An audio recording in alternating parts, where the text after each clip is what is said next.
Pushtimi Osman shënon mbylljen e një periudhe të gjatë historike 40 vjeçare e njojtur me periudhë bizantine. Ky pushtim me pasoja të rënda për ekonominë nuk je pa pasoja dhe për zhvillimin kulturor. Qytetet diku të lullëzuara, disa u shkatruan dhe në disa të tjera u kthyen në gjendje fshati. Shumë monumente, në arkitekturë dhe në art, pushuan se ekzistuarin. Por tradita bizantine e ndërtimit e kishave kishte rrënjosur një traditë kaq të fortë sa që posa gjeti rastin e favorshëm mundi të rilindë.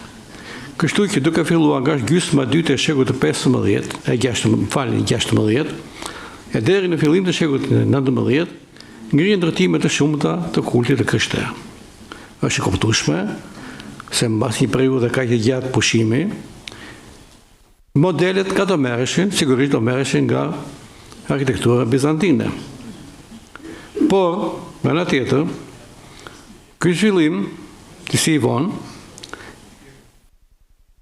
e bërë në një periudhë me përmbajtje krejt të ndryshme historike, në një pushtues të huaj me fe të ndryshme, dhe karakterizuar nga një organizim ekonomik dhe shoqëror të ndryshëm nga periudhës pararense, padyshim që do kishte një vizionim të vetëm, të formuar në kushte të reja të kohës dhe që të përplotësonte kërkesat e reja të diktuara nga këto kushte. Për këtë arsye, në arkitekturë të dy periudhave, tasaj bizantine dhe pas-bizantine, të gjejmë tipare sa të njëjta dhe aq dallueshme. Përdorimi i njëjtë i tipave është tipari kryesor që gjejmë ngjashmërinë midis dy periudhave.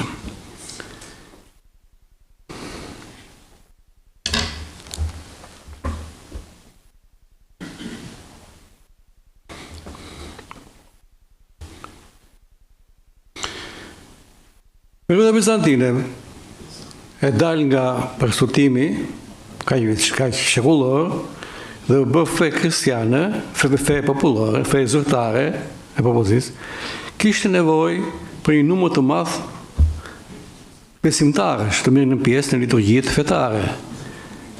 Dhe ku gjeti shembull pikërisht tek bazilikat romake, të cilave nuk u trashëgoi vlerat arkitektonike, artistike të tyre, por pikërisht vlerat funksionale, të cilat ishin të mëdha dhe të afta për të zhvilluar ceremonitë krishtare. Kështu që ja një shembull për shembull, në Ravenë kemi ndërtimin e kishës së San Apollinari Niklase në Ravenë. Kjo është një bazilikë e huajtur nga bazilikat romake. Po kështu dhe vendin tonë, fill mas ndërtimit të kishave në shekullit e 5-6, edhe këtu pikërisht bazilikat janë që mbizotojnë.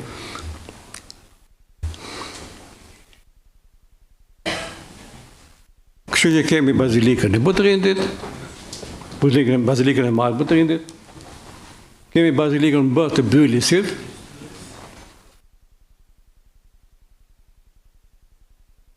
kemi bazilikën e Arapajt, afër Durrësit, po kemi kësisht edhe bazilikën e Shënkollit të Perëndisë pranë Kuçovës. Këtë avantazh periudha më teshme nuk mund ta kishte që kishin bazilikat e periudhës bizantine, kështu që gjëja më e kollajshme për ta ishte rindërtimi ose riplotësimi i kishave të vjetra bizantine, të cilat ende ruheshin në vendin tonë. Kështu që u përdorën kisha, u rindërtuan kisha Shënkollin Shelcan, kisha e Shëntodrit në Kalat Beratit, që i atribuohet me pikturën që i atribuohet Onufrit.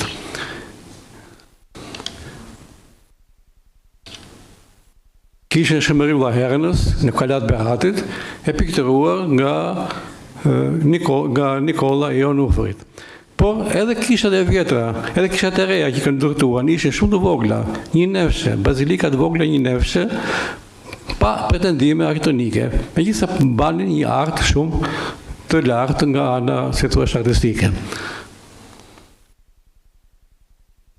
Kështu kemi kishën Shtanasit në Peca, kemi kishën Njerit në Lishnicën e Sipërme, ku të cilat janë pikturuar nga një piktor me shumë të drejtë ka qenë një studius, miku ynë, babai i Kosta Jakumisit, periudha ka qenë periudha para onufriane, që një nga piktorë, por këtu ishte edhe Ilia Longoviti.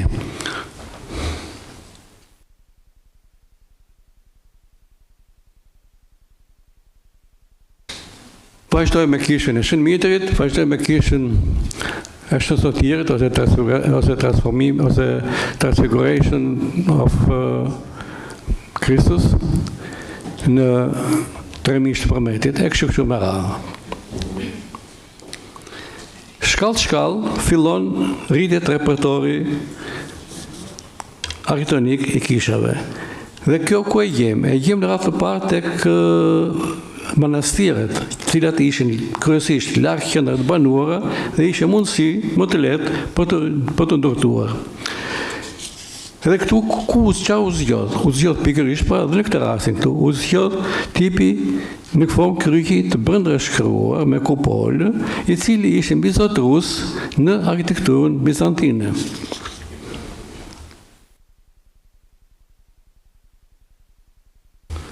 Kishat e para të tregurës tranzitore të kisha në formë kryqi me kupol janë kisha e Shënmërisë në Peshkëpinë e Sipërme dhe kisha e Kosinës. Shkallë edhe këto kisha u kristalizuan dhe në dhanë forma më klasike në shëntriadhën e Beratit ose në kishën e Shënmërisë të manastirit të Apollonisë.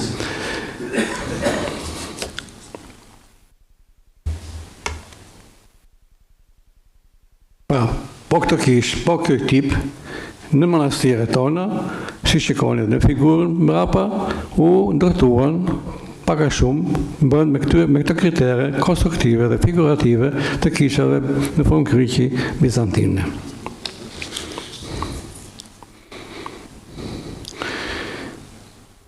Por, nuk mjafton me kaq, duke filluar nga gjysma e dytë e shekullit 17.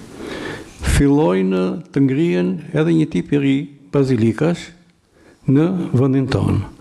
E fillojmë me bazilikën e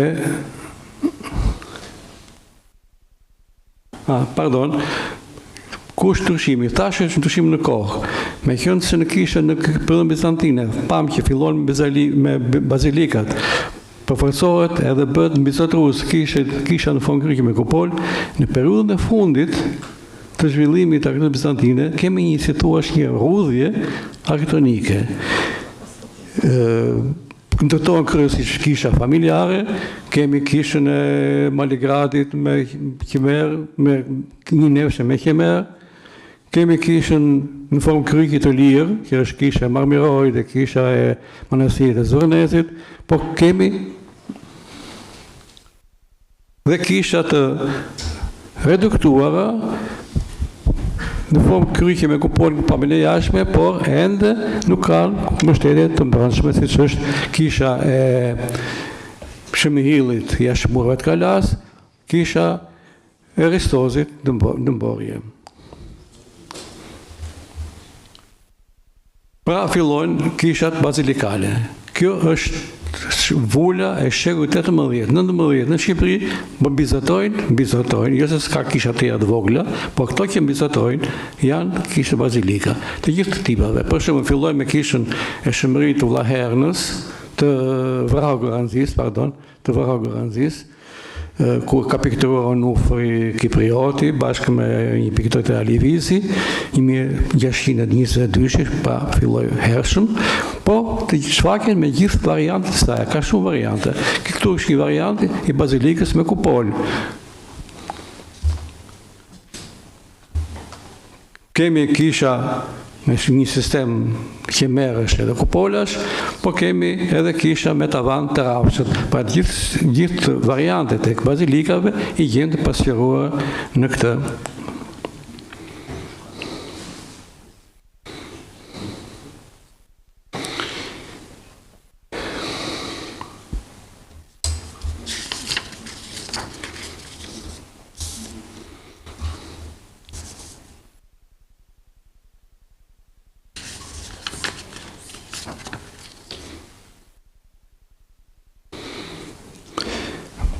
themi dy fjalë të ka publikun.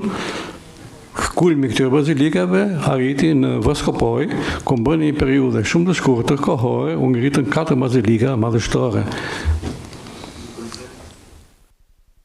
Kisha Shëmërisë, kisha Shënkollit me pikturën e famshme të krye piktorit të shekullit 18, David Silenica si mençës të vet.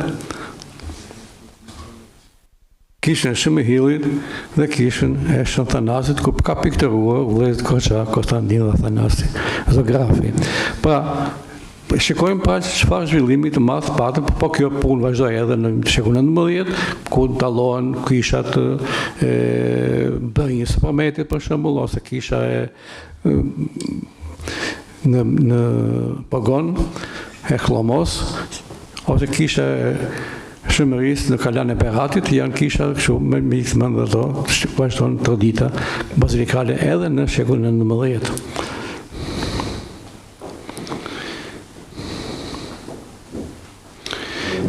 Bëjmë të një krahasim tjetër. Tipologjinë e thamë, po vetë tipat ku qëndrojnë. Për shembull, marrim atë tipin që po thamë pak përpara, tipin në formë kryqi me kupolë, i trashëguar nga tipi bizantin i këtyre i të njëjtit tip kishës. Nuk ka një interpretim të lirë të formave dhe të konstruksionit. Nuk është më ajo karakteristikë tipike e kisha bizantine, ku çdo pjesë e mbrëmshme e konstruksionit është pasqyruar edhe në pamjen e jashtme, ku kemi një, si thua, kompozim piramidal që vjen nga bërthamat anësore, këndore, në nefet, në 4 nefet, dhe përfundon me kupolën, mbi tambur. Pra, kjo ishte ky sistem, kaq rigoroz të kishave bizantine, nuk e gjem më tashmë në kishat pas bizantine. Shikoni, është një tip, por kompozimi i jashtëm nuk është si ai që pa pak përpara. Këtu mbizoton, këtu në rastin më të mirë, shumë ka konstruksioni i brendshëm, dallohet vetëm pjesa e transeptit ose nefit rrethor, kurse gjithë pjesa tjetër ka një shtrirje të gjatë, një aks të gjatë, një aks gjatësor që shëmbullen me aksin bazilikal gjatësor. Kështu, po arrin deri aty që krejt struktura është e fshehur. Krejt struktura e konstruktive e mbrëmshme është e fshehur nga shatia dhe kjo nuk duket asgjë si nuk pasqyron pa atë kompozimin e larmishëm të brendësisë. Por kjo nuk ndodh vetëm tek bazilik, tek format me formë kryqi me kupol, por edhe tek bazilikat. Marrë për shembull bazilikën e famshme të Voskopojeve.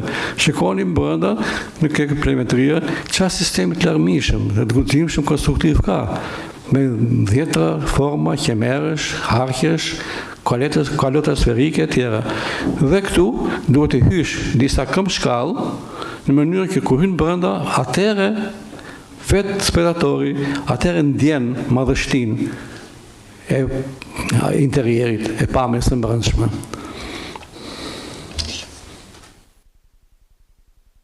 Tjetër ndryshim, dim për shembull që kishat bizantine dallohen nga një dekoracion shumë i pasur qeron plastik. Kemi raste për shembull këtu, në Dabovën e Kryqit, ose kemi kisha Shënkollit të Mesopotamit, pasuria e elementeve dekorative. Ndërsa, po dhe këtu, Shëntërjadha e Beratit, Shëmihilli Beratit, me tulla, format, qoftë muratur, qoftë në pjesën më të dukshme dhe më të rëndësishme të kishave që janë tamburët e këtej. Në kishat bizantine nuk kemi këtë më dekorator, por këtu mbizotojnë masat e ftofta të muraturës së gurët, shumë pak me elementa dekorativ ka, por dhe kur ka, janë shumë të kufizuara Dhe ato janë të përqendruar kryesisht në kupol, pa në kishën e Malçanit ose në kishën manasirit ungjillëzimit në Vanisht. Por përjashtim nga ky rregull i përgjithshëm bëjnë dhe kishët episkopore, të cilat janë në një kohë të dytë janë pasuruar me hajate dhe në këto hajate gjejmë elemente shumë të dekoruara me tulla, me pjata majalike, me gurë shmërçi, me mbishkrime e tjera e tjera.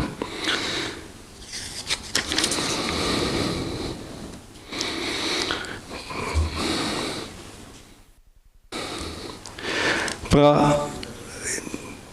këto do të mjaftonin për të parë për shembull çfarë lidhje patyshime që kanë pasur, se u trashëguan, por dhe çfarë ndryshime dhe kjo periudhë çfarë solli të re në trajtimin arkitektonik, konstruktiv, dekorativ të kishës bizantine. Pra, për si përfundim mund të themi që kemi të bëjmë pra jo me një imitim, jo me një vazhdim normal të një periudhë të caktuar, por me një periudhë të veçantë e cila njojtë fillimet e saj, zhvillimin dhe përfundimin e kësaj. Faleminderit.